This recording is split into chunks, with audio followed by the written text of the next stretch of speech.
I remember when I was first starting out in the EV charging industry, I told one of my friends and he said, "Oh yeah, EV charging's never going to work. We don't have enough power on the grid."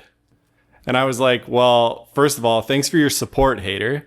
But then I started doing some research and it's not so cut and dry. So today we'll be looking at the truth behind EV chargers and the electrical grid, what the challenges are, and all the potential solutions. If you're new here, my name's Trevor, and if not, welcome back to the channel.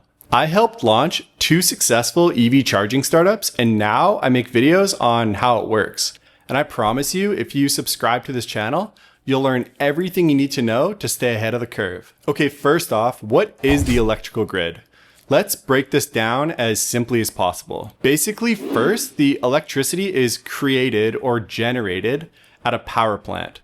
For example, where I live, we have hydroelectric, so all of our electricity is created by a giant water dam sitting at the top of a mountain. Then it's transmitted through those giant high voltage power lines you see and brought down to the city. Once it arrives in the city, it goes through transformers and is stepped down to a lower voltage and then delivered to businesses and homes. It's just a giant network that ensures electricity is there when it's needed. Okay, now let's talk about the challenges when it comes to EV charging and the electrical grid. A common misconception is that there isn't enough power on the electrical grid to charge all these EVs. But that's actually not true. The electrical grid across North America has more than enough power to support millions of EVs. The issue isn't how much energy is available, it's how fast it's taken out of the grid all at once. With more and more people buying EVs, the real challenge is managing the electricity demand, especially during peak hours. We want to make sure we don't overload the grid by pulling out too much electricity all at the same time. Yikes. Okay, well, that sounds kind of scary, right?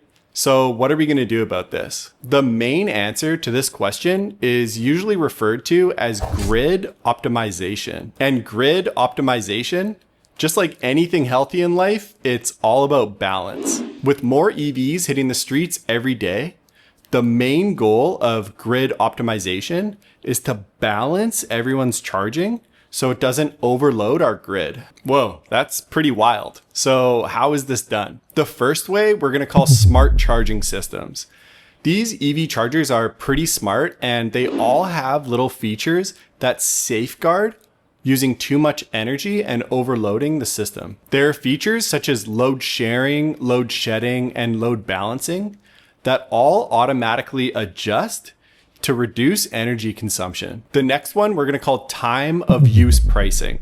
As mentioned, the main key is to make sure that all the charging isn't done at the same time. So these smart chargers can actually schedule the charging to be done at off-peak hours, like in the middle of the night. This is also when electricity is cheaper, so it may encourage drivers to charge at off-peak hours to get a cheaper rate. The third one is pretty cool, and it's called vehicle-to-grid technology. Is there a way that electric vehicles can actually help the grid? The answer is yes.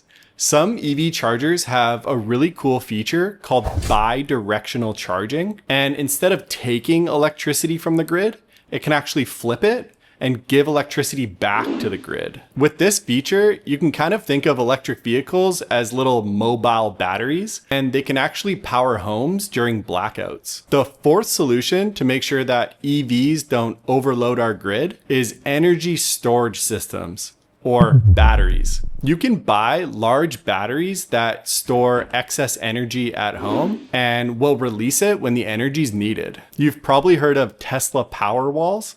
And if not, these things are pretty amazing. Speaking of Tesla Powerwalls, the fifth solution is renewable integration. We don't want all these EVs just relying on our electrical grid.